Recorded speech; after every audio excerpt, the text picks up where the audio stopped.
육장 꽃들에게 희망을. 1982년 가을 고등학교 1학년이 된 준혁은 또 다른 충격적인 책과 마주했다. 야, 이 책 읽어봐. 진짜 감동적이야. 같은 반 여학생 미영이가 얇은 책 한 권을 건넸다. 표지에는 소박한 꽃 그림과 함께 제목이 적혀 있었다. 꽃들에게 희망을. 이게 뭐야? 미국 작가 트리나 파울러스가 쓴 책이야. 애벌레들이 기둥을 올라가는 이야기인데 정말 의미 깊어. 준혁은 고개를 갸우뚱했다. 지금까지 읽어온 영웅들과는 또 다른 느낌이었다. 하지만 왠지 손이 가지 않을 수가 없었다. 그날 밤 준혁은 책장을 넘기기 시작했다. 줄무늬 애벌레의 이야기였다. 수많은 애벌레들이 정체 모를 거대한 기둥을 오르고 있었다. 모두가 위로만 올라가려고 했다. 그 과정에서 애벌레들은 서로를 짓밟고 밟히며 치열하게 경쟁했다. 왜 다들 저렇게 올라가려고 하는 걸까? 줄무늬 애벌레도 처음에는 다른 애벌레들처럼 기둥을 올랐다. 그러던 중 노란 애벌레를 만나 사랑에 빠졌지만 결국 각자의 길을 가야 했다. 그리고 마침내 깨달았다. 자신이 오르는 기둥이 바로 수많은 애벌레들로 이루어져 있다는 것을. 왜 이렇게까지 해야 했을까? 준혁은 책장을 넘기며 줄무늬 애벌레의 절망을 느꼈다. 끝없는 경쟁, 서로를 짓밟아가며 올라가는 기둥. 하지만 결국 그 기둥 자체가 애벌레들로 이루어져 있다는 잔혹한 진실. 그런데 줄무늬 애벌레는 절망 끝에 다른 선택을 했다. 기둥에서 내려온 것이다. 그리고 나비가 되었다. 며칠 후 준혁은 도서관에서 이 책에 대해 더 생각해 보았다. 줄무늬 애벌레는 왜 기둥에서 내려왔을까? 준혁은 자료를 더 찾아보았다. 트리나 파울러스가 이 책을 통해 전하고자 했던 메시지는 명확했다. 끝없는 경쟁과 상승지향적 사고에서 벗어나 진정한 자신을 찾아야 한다는 것. 다른 애벌레들을 밟고 올라가는 것이 성공일까? 준혁의 머리가 복잡해졌다. 지금까지 자신이 꿈꿔온 기업가의 꿈이 흔들리기 시작했다. 내가 기업을 만들면 나도 다른 사람들을 밟고 올라가는 기둥의 일부가 되는 건 아닐까? 그날 밤 준혁은 고민에 빠져 잠들지 못했다. 모든 사람들이 위로만 올라가려고 하는구나. 그리고 그 과정에서 서로를 짓밟고 있어. 이게 정말 우리가 추구해야 할 성공일까? 그때 가슴속 깊은 곳에서 익숙한 목소리가 들려왔다. 피의 빛. 그것을 기억하는 자만이 진정한 후손이다. 피의 빛? 준혁은 문득 깨달았다. 줄무늬 애벌레는 기둥에서 내려와서 나비가 되었구나. 진정한 변화는 경쟁에서 벗어날 때 일어나는 거야. 그 순간 봉황 혈맥이 또 한 번 꿈틀거렸다. 여전히 철심에 억눌려 무공으로 발현되지는 않았지만 준혁의 마음속에는 새로운 깨달음이 피어났다. 다음 날 준혁은 미영이를 찾아갔다. 미영아, 이 책 정말 인상 깊다. 그치? 나도 읽으면서 많이 생각하게 됐어. 그런데 궁금한 게 있어. 줄무늬 애벌레는 왜 기둥에서 내려왔을까? 다른 애벌레들은 계속 올라가고 있는데. 미영이가 잠깐 생각하더니 말했다. 아마 진정한 행복은 남들을 밟고 올라가는 게 아니라는 걸 깨달았기 때문이 아닐까?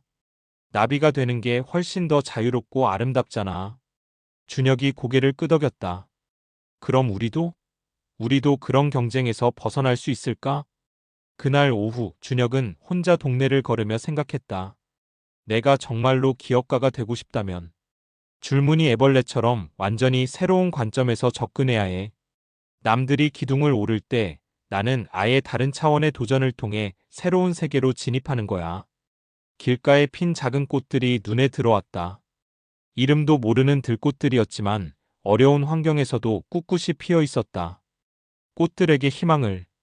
트리나 파울러스가 전하고 싶었던 희망은 뭐였을까? 준혁은 무릎을 꿇고 꽃을 바라보았다. 그 순간 마음속에서 분명한 목소리가 들려왔다. 경쟁이 아닌 새로운 관점으로 아무도 생각하지 못한 새로운 세계를 만드는 것. 그날 밤 준혁은 일기에 적었다. 꽃들에게 희망을 읽고 나니 내 꿈이 더 명확해졌다. 나는 기업가가 되고 싶지만 줄무늬 애벌레가 기둥에서 내려온 것처럼 남들과는 다른 방식으로 하고 싶다. 내가 만들 회사는 기존의 경쟁 구조를 따라하는 곳이 아니라 완전히 새로운 관점에서 아무도 생각하지 못한 혁신을 만드는 곳이 될 것이다. 이끼 다다시처럼 큰 꿈을 품되 트리나 파울러스가 보여준 것처럼 기존 틀을 벗어난 완전히 새로운 도전의 길을 걸을 것이다. 조상들이 흘린 피의 빚을 갚는 방법은 무력이 아니라 기존 틀을 뛰어넘는 새로운 관점의 도전을 통해 아무도 상상하지 못한 새로운 세계를 만드는 것이다. 며칠 후 사회 시간에 선생님이 물어보셨다. 기업의 목적이 뭐라고 생각하니? 다른 학생들이 대답했다. 돈을 버는 것, 이익을 남기는 것. 준혁이 손을 들었다. 선생님, 저는 사람들을 행복하게 하는 것이라고 생각해요. 어떻게? 좋은 제품을 만들어 사람들의 생활을 편리하게 하고 좋은 일자리를 만들어 직원들이 행복하게 살 수 있게 하고 그래서 사회 전체가 더 나아지게 하는 것이요. 선생님이 놀란 표정을 지었다. 김준혁, 그런 생각을 어디서 배웠니? 책에서 배웠어요. 그리고 제 마음에서도요. 집으로 돌아가는 길에 준혁은 하늘을 올려다보았다. 구름 사이로 따뜻한 햇살이 내리고 있었다. 꽃들에게 희망을, 당신이 꿈꾼 세상을 만들어 보겠습니다.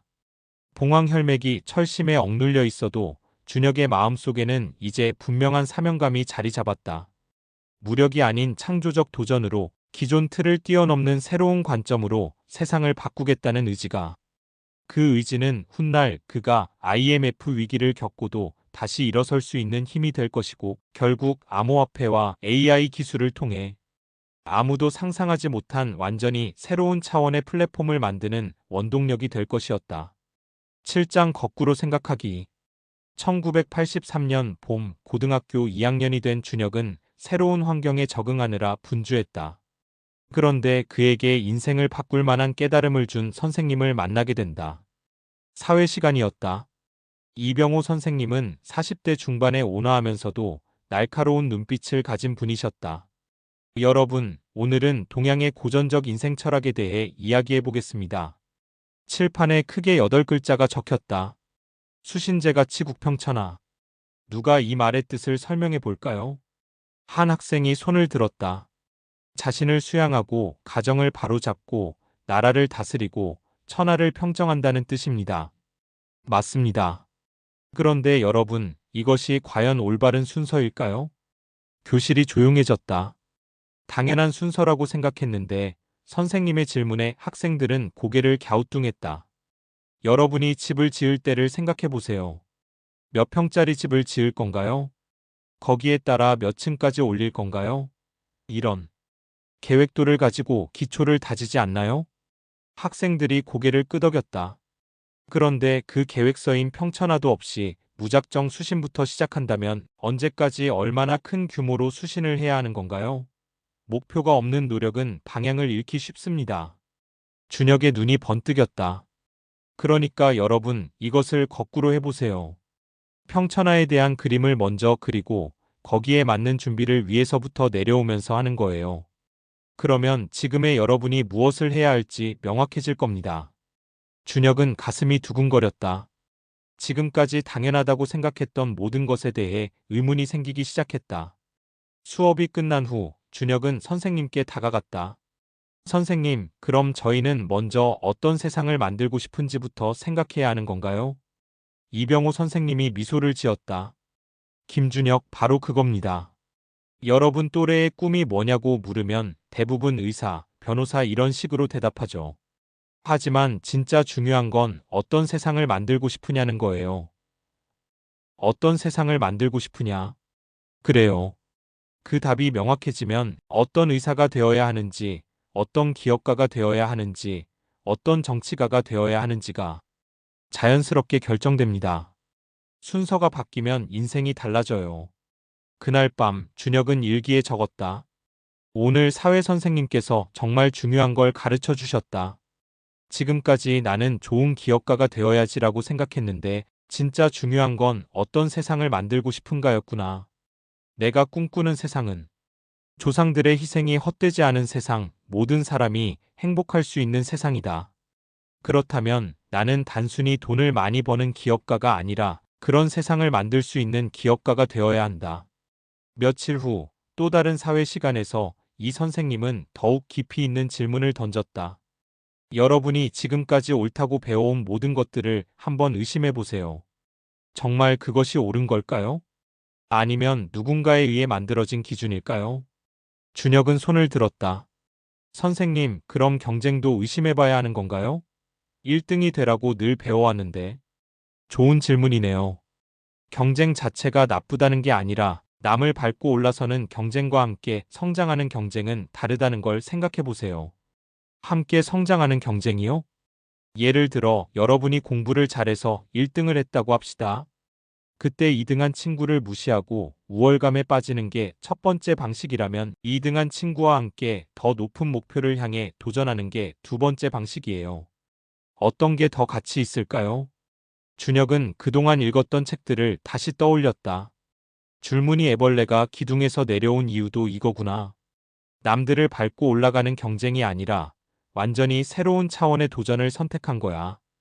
이키 다다시도 기존의 방식을 따라하지 않았어. 불모지대에서도 아무도 생각하지 못한 새로운 방식으로 성공했지. 그 순간 준혁은 자신의 인생 철학이 한층 더 명확해지는 것을 느꼈다. 그해 여름, 준혁은 이병호 선생님과의 상담 시간을 가졌다. 준혁아, 요즘 어떤 생각을 하며 지내고 있니? 선생님 말씀을 듣고 나서 제가 진짜 만들고 싶은 세상에 대해 계속 생각해 봤어요. 그런데 아직 명확하지 않아요. 그럴 수밖에 없어. 17살에 인생의 모든 답을 알 필요는 없으니까. 하지만 중요한 건 계속 질문하는 자세야. 계속 질문하는 자세요? 그래. 이게 정말 옳은가? 더 좋은 방법은 없을까? 내가 진짜 원하는 건 뭘까? 이런 질문들을 평생 놓지 말아야 해. 그러면 언젠가는 답이 보일 거야. 그날 이후 준혁은 모든 것을 의심하고 질문하는 습관을 가지게 되었다.